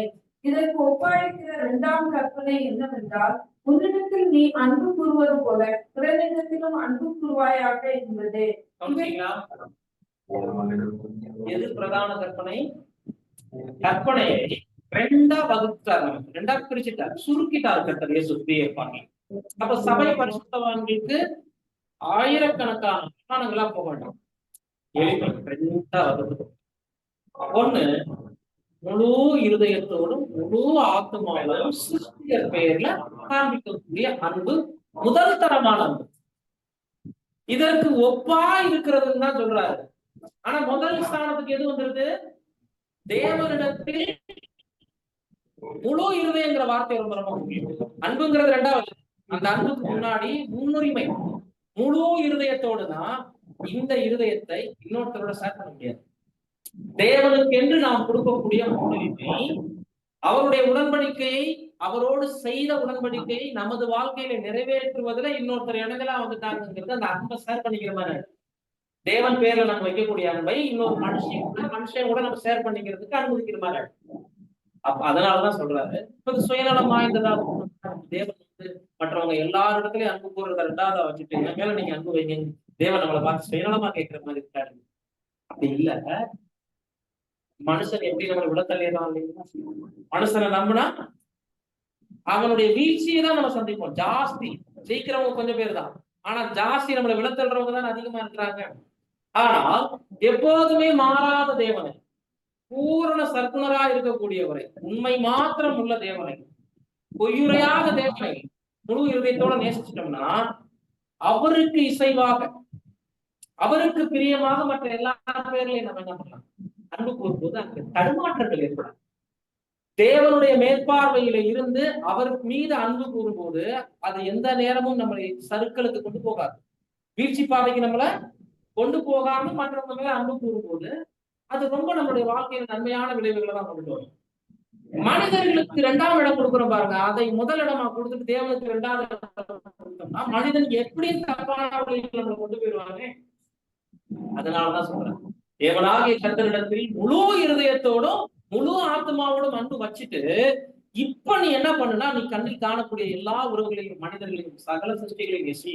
அப்ப அங்க மனைவியும் வந்துருவாங்க, கணவனும் வந்துருவாரு, சகோதரர்களும் வந்துருவாங்க, உலகத்தாரும் வந்துருவாங்க. பட் எப்படி நேசிப்போம்னா தேவன் காட்டின வரம்புக்கு உட்பட்டு. தேவனை விட அதிகமா நேசிச்சிட்டோம்னாலும் ஆபத்து தான், அல்லது அவருடைய தப்பான பாதையை பின்பற்றி போனாலும் ஆபத்து தான். அதனாலதான் தேவனை எல்லையாக வச்சுட்டாங்க.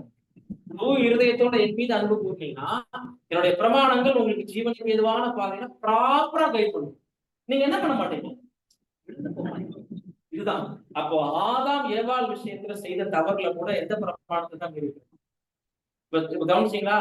ஆதாம் நியாய பிரமாணத்தை மீறி தெல்ல தெளிவா நூற்றுக்கணக்கான பிரமாணங்கள் இல்ல, அவருடைய இருதயத்தில் எழுதப்பட்டது தேவனுக்கு கீழ்ப்படி என்கிற ஒரே விஷயம் தான்.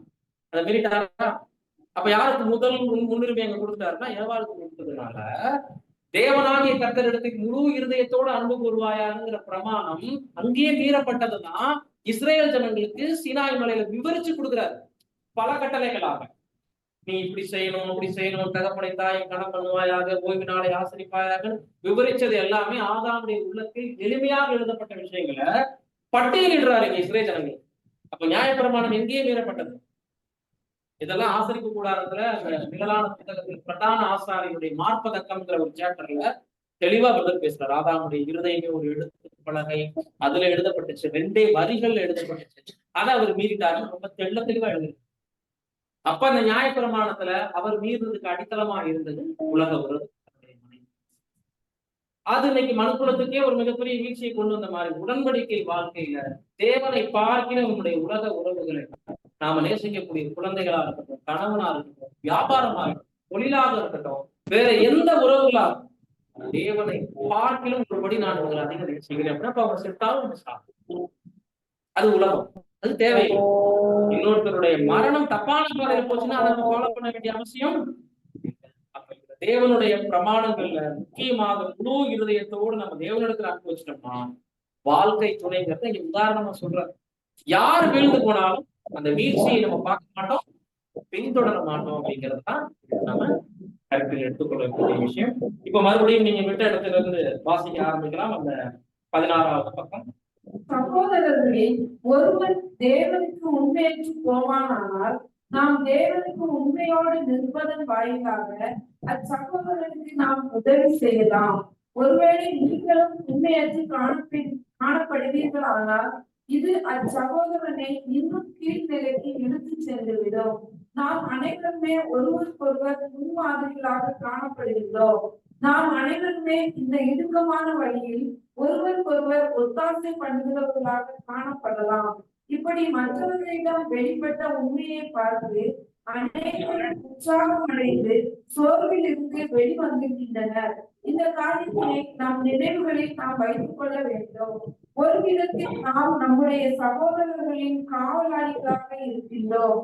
நம்முடைய சகோதர சகோதரிகளுக்கு இக்காலத்தில் காவலாளிகளாய் இருப்பதற்குரிய சிலாக்கியத்தினை நீங்களும் நானும் மதிக்கவில்லை எனில் அடுத்த யுகத்தில் உலகத்தின் காவலாளிகளாய் இருப்பதற்குரிய பாக்கியத்தில் நாம் பங்காளிகளாக இருக்க மாட்டோம். நம்முடைய சகோதர சகோதரி காவலாளிகளாக நாம் காணப்படுகின்றோம் என்று சொல்கையில் தேவன் நம்மை நோக்கி உனது சகோதரன் இடறின விஷயத்தில் உன்னைத்தான் முழு பொறுப்பாளியாய் பார்க்க போகின்றேன் என்று கூறுகின்றார். என்ற விதத்தில் நான் சொல்வதாக புரிந்து கொள்ளக் கூடாது. மாறாக தெய்வீக குடும்பத்தில் அங்கத்தினர்களாக காணப்படுவதற்குரிய சிலாக்கியத்தினை நாம் ஆழமாய் சிந்தையில் வைத்துக் கொள்ளத்தக்கதாக நாம் சகோதர சகோதரிகளின் காவலாளர்கள் என்று பேசப்படுகின்றோம். இன்னுமாக தேவ ஜனங்களுக்கு உதவுவதற்குரிய சிலாக்கியத்தினை நாம் மிகவும் மதித்து சிந்தையில் வைத்துக் கொள்ளத்தக்கதாகவும் சகோதர சகோதரிகள் நம்மை சோர்வுள்ளாக நாம் விரும்பாதது போல நாம் அவர்களுக்கு மனச்சோர்வு உண்டாகும் எதையும் செய்யாதபடிக்கு காணப்படத்தக்கதாகவும் நாம் சகோதர சகோதரிகளின் காவலாளிகள் என்று பேசப்படுகின்றோம். ஒருவேளை சகோதர சகோதரிகள் அவர்கள் வாழ்வில் இடர்பாடுகளானால் அது நம்மை சோர்வுபடுத்துவதற்கு நாம் அனுமதிக்க கூடாது.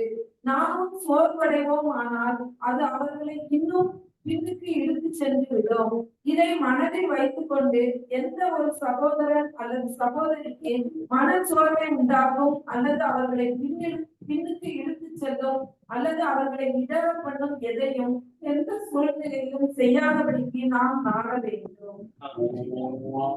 இங்க மறுபடியும் ரிப்பீட்டடா சகோதரன் சொல்லக்கூடிய ஒரு விஷயம், பிற சகோதர சகோதரிகளுடைய வீழ்ச்சியை இடர்களை பார்த்து நாமும் சொல்ல வேண்டாம். எந்த சகோதர சகோதரிகளுக்கும் நாம இடரலாக இருக்கவும் வேண்டாம் அப்படிங்கிற வார்த்தையை திரும்பி திரும்பி திரும்பி திரும்பி அந்த ரொட்டேஷனா அவர் பயன்படுத்துறத பாருங்க. சகோதரில் ஒருவன் தேவனுக்கு உண்மையற்று போவானானா நாம் தேவனுக்கு உண்மையோடு நிற்பதன் வாயிலாக அச்சகோதரனுக்கு உதவி செய்யும். கவனிச்சீங்களா? இவருடைய வீழ்ச்சியை பார்த்து நம்ம விழுந்து போறதுல அவருக்கும் நன்மை இல்ல, நமக்கும் நன்மை இல்லை. ஆறாக இப்ப ஒரு கிணத்துலயோ ஒரு குழியிலையோ ஒரு ஆத்துலயோ விழுந்து போயிட்ட ஒருத்தவங்கள தூக்குறதுக்கான முயற்சி செய்யறவங்க என்ன செய்ய, யாரா இருக்கணும்? இவங்க நீச்சல் தெரிஞ்சவங்களா இருக்கணும் இல்லைங்களா? அல்லது அதுக்கு சாதுரியமா செயல்படக்கூடியவங்களாக கைத்து போட்டு நீச்சலே தெரியலனாலும் மேல நின்று கயிறு போட்டு தூக்கக்கூடிய அளவுக்கு புத்திசாலித்தனம் தேவை. இப்ப நமக்கு நீச்சல் தெரியல, ஒருத்தவங்க கீழே விழுந்துட்டாங்க. இப்ப கயிறு போட்டு அவங்களை கட்டி தூக்குறதுக்கு பதிலா நீச்சல் தெரியாத நாமளும் குதிச்சோம்னா அப்படி இருக்கும். இதுதான் ஒருத்தருடைய வீழ்ச்சியை பார்த்து நாம விழுந்து போகணும். மாறாக அவங்களை தூக்கி எடுக்கும்படி நாம உண்மையா நம்ம லைஃப்ல இருக்கிறோம் அப்படின்னா, சத்திய வாழ்க்கையில விழுந்து போறாரு ஒருத்தர், பட் அவரை பார்த்து நான் டிஸ்டர்ப் ஆயிட்டு விழுந்து போகாம நான் உண்மையா நிற்பதன் மூலம் அவருக்கும் இப்ப என்னுடைய லைஃப் என்னவாகுதுன்னா ஒரு மருந்தாக மாறுகிறது. ஒரு உற்சாகம் ஊட்டக்கூடிய விதத்துல அவங்களுக்கும் நான் ஒரு பொறுப்பாளியாக சொல்றேன். ஒருவேளை நீங்களும் உண்மைக்கு காணப்படுவீர்கள் ஆனால் இது சகோதரனை இன்னும் கீழ்நிலைக்கு இழுத்து செல்லும். உதவி செய்ய போற நம்மளுமே பலவீனத்தை ஃபாலோ பண்ணிட்டோம் அப்படின்னா அது அந்த சகோதரனை இன்னமும் கீழ்நிலைக்கு இழுத்து செல்லும். நாம் அனைவருமே ஒருவருக்கு முன்மாதிரிகளாக காணப்படுகின்றோம். நாம் அனைவருமே இந்த இடுக்கமான வழியில் ஒருவருக்கு ஒருவர் ஒத்தாசை பண்ணுவர்களாக காணப்படலாம்.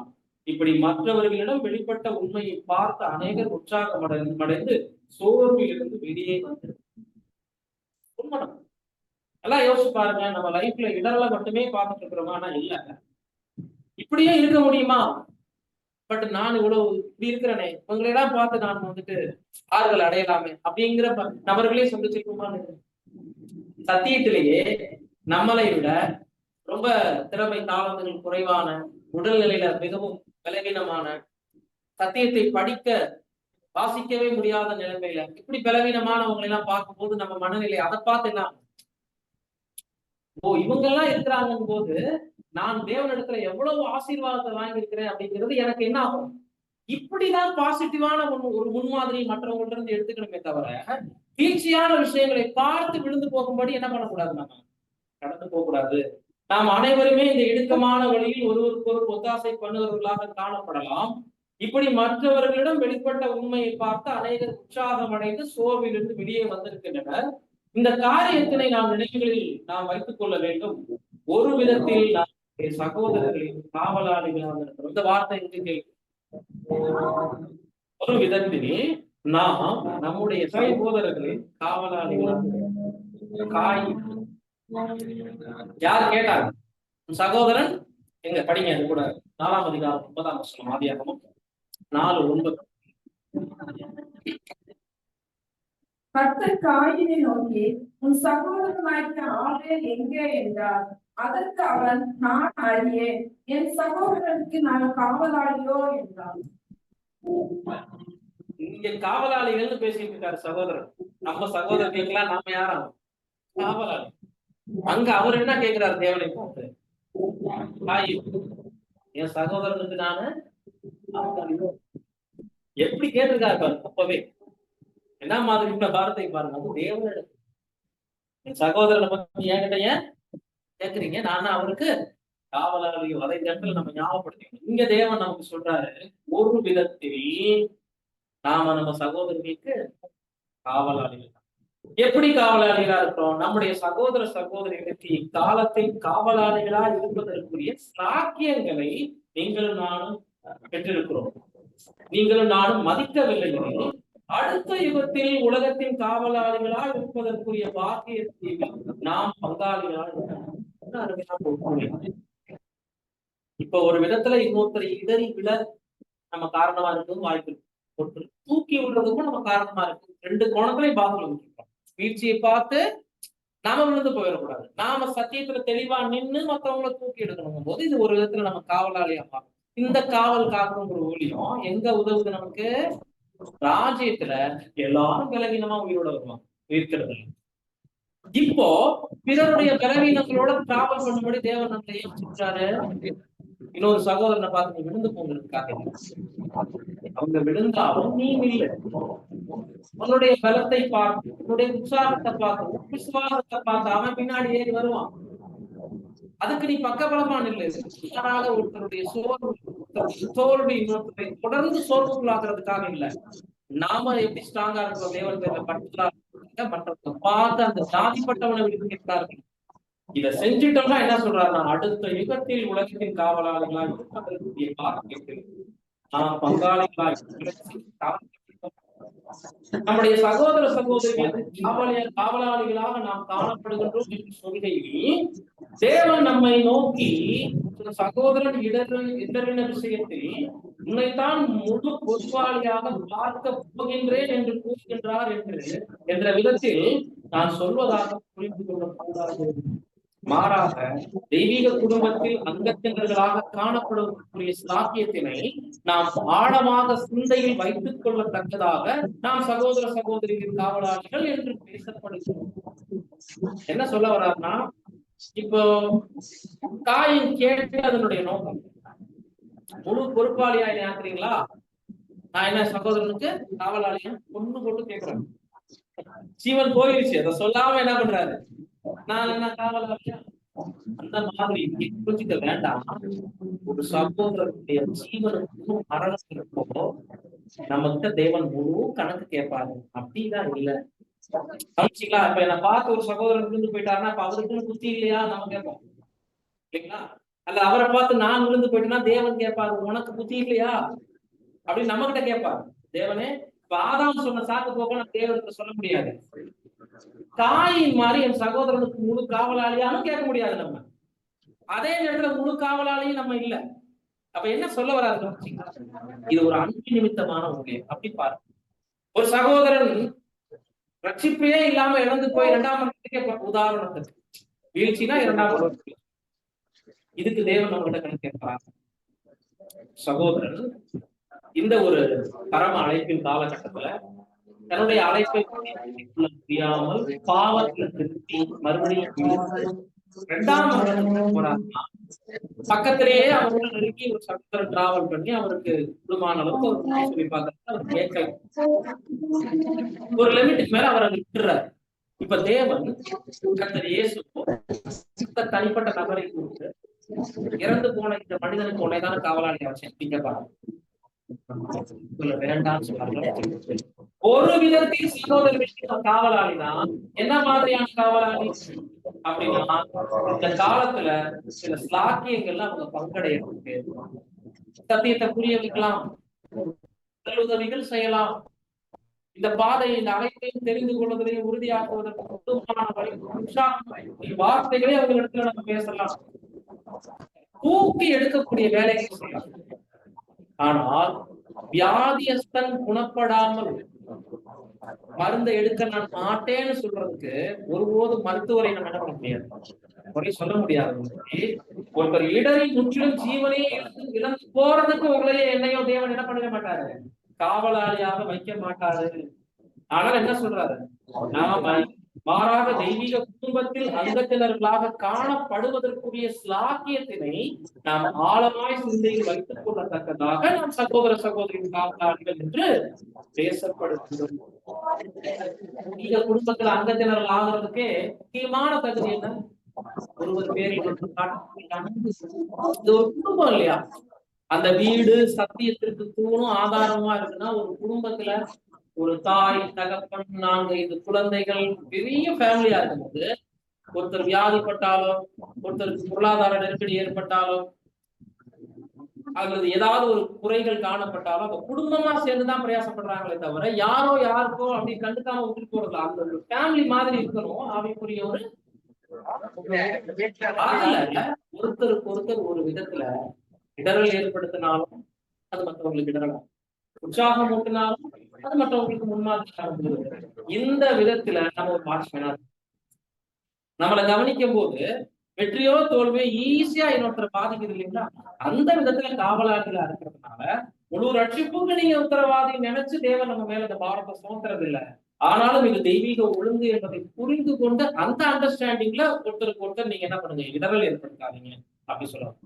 இன்னுமாக தேவ ஜனங்களுக்கு உதவுவதற்குரிய ஸ்லாக்கியத்தினை நாம் மிகவும் மதித்து சிந்தையில் வைத்துக் கொள்ளத்தக்கதாகவும் சகோதர சகோதரிகள் நம்மை சோர்வுக்குள்ளாக்க நாம் விரும்பாதது போல நாமும் அவர்களுக்கு மனசோர்வு உண்டாக்கும் எதையும் செய்யாத காணப்படத்தக்கதாகவும் நாம் சகோதர சகோதரிகள் காவலாளிகள் என்று பேசப்படும். எனக்கு ஒருத்தர் செய்யறதை நான் எப்படி விரும்ப மாட்டேன், எந்த அளவுக்கு அதை நான் இருக்கிறேன், நானும் அந்த மாதிரி மற்றவங்களுக்கு செய்யலாம். இதுதான் காவல்காக.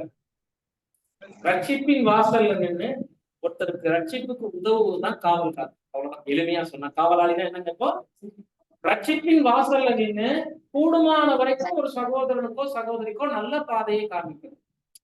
நமது தவறான முன்மாதிரி மூலம் யாரையும் விழுந்து போக எந்த சூழலை நம்ம என்ன பண்ணிட கூடாது, அனுமதிச்சிடக்கூடாது. இன்னுமாக தேவ ஜனங்களுக்கு உதவுக்குரிய ஸ்லாக்கியங்களை நாம் மிகவும் மதித்து சிந்தையில் வைத்துக் கொள்ளத்தக்கதாகவும் சகோதர சகோதரிகள் நம்மை சோர்வுக்குள்ளாக நாம் விரும்பாதது போல நாமும் அவர்களுக்கு மனசோர்வுக்கு உண்டாக்கும் எதையும் செய்யாதபடிக்கு காணப்படத்தக்கதாகவும் நாம் சகோதர சகோதரிகளின் காவலாளிகள் என்று பேசப்படுகிறது. ஒருவேளை சகோதர சகோதரிகள் இடர்வார்களானால் அவர்கள் வாழ்வில் அது நம்மை சோர்வுபடுத்துவதற்கு நாம் அனுமதிக்கிறோம்.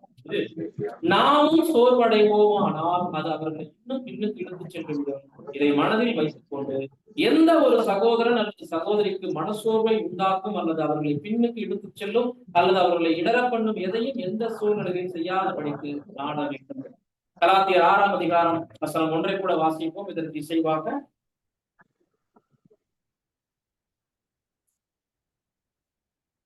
சகோதரரே, ஒருவன் யாரோ குற்றத்தில் அகப்பட்டால் ஆவிக்குரியவர்களாகிய நீங்கள் சாந்தமுள்ள ஆவியோட அப்படிப்பட்டவனை சீர்பொருத்த பண்ணுங்கள். நீயும் சோதிக்கப்படாதபடி அப்ப அன்பான சகோதர சகோதரிகளே, இது உதவி ஒத்தாசைகள் அரவணைப்பு போன்ற விஷயத்துல ஒருவர் பாரத்தை ஒருவர் சுமக்கக்கூடிய உதவி.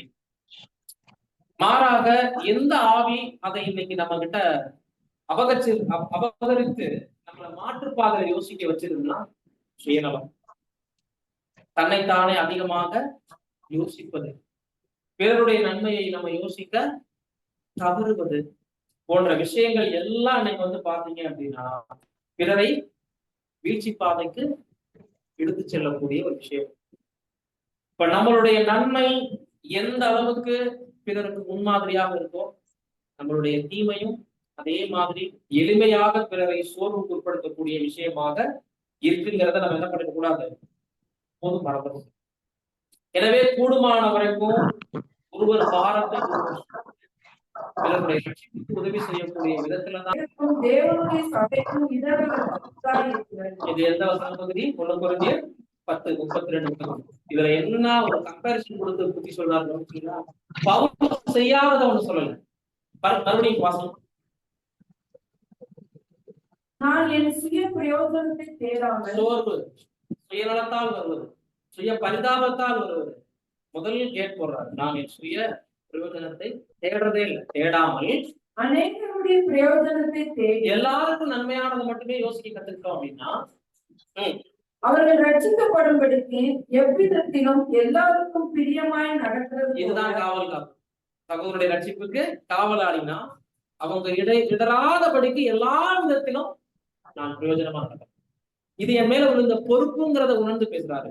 அப்ப நம்மளுடைய பிரயோஜனத்தை மட்டுமே தேடினோம்னா அது மனசோர்வு. மற்ற எல்லாருடைய நன்மையை மட்டுமே நினைச்சு டெய்லி வாழ்ந்தோம் அப்படின்னா அதுதான் பொது உடைமை செல்றது. கர்த்தருடைய பரிசுத்தவான்களுக்கு செய்யக்கூடிய ஊழியமும் ஒத்தாசையும் சுயத்தை விட்டா மட்டும்தான் செய்யும். நீங்களும் யூதருக்கும் கிரேக்கருக்கும் தேவனுடைய சபைக்கும் இடரற்றவர்களாய் இருக்கிறீர்கள். அடுத்த வசனம் கூட படிங்க. ரோமர் 14:13. இப்படி இருக்க நாம் இனிமேல் ஒருவரை ஒருவர் குற்றவாளிகள் என்று தீர்க்காதிருப்போமாக, ஒருவரும் தன் சம்பளத்துக்கு முன்பாக தடுக்கலையும் இடர்களையும் போடலாகாதென்று தீர்மானித்துக் கொள்ளுங்கள். ஆம், எந்த சகோதரனும் எந்த சகோதரியும் இன்னொருத்தருக்கு ஆவிக்குரிய வாழ்க்கையில பெரிய அளவுல உதவ முடியலனாலும் பரவாயில்ல, அவங்க தடுக்கி விடுபடி. அதே மாதிரி நம்ம அந்த கலாத்தியர் 6:1 படிச்ச விஷயம் கூட, சகோதரன் யாவது குற்றத்தில் அகப்பட்டா ஆவிக்குரியவர்களாகிய நீங்கள் ஆனந்தத்தோட சீர்வந்த பண்ணுங்க, நீயும் என்ன பண்ணிடாது விழுந்து போயிடாது. வியாதியஸ்தங்களுக்கு மருந்து கொடுக்க போகும்போது நாம வியாதியஸ்தங்களை என்ன பண்ணிக்கூடாது, மாறிடும். பல்வேறு விஷயங்களை யோசிக்கணும். எல்லாரும் விலகீன பாடனால்தான் இப்படிப்பட்ட ஒரு சரீரத்துலதான் இந்த அறைக்குள்ள வந்திருக்கோம். ஆவிதான் நமக்குள்ள உற்சாகமானது.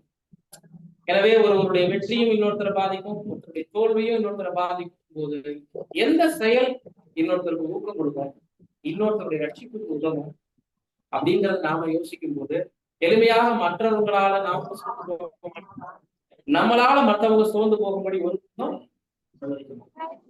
காவலாளிகள் என்பது உண்மையான ரட்சிப்புக்கு அல்ல, மாறாக கூடுமான வரைக்கும் யாரும் இடறி போகாத அளவுக்கு நமது நடத்தையை நம்ம ஜாக்கிரதையா பாதுகாக்கணும்.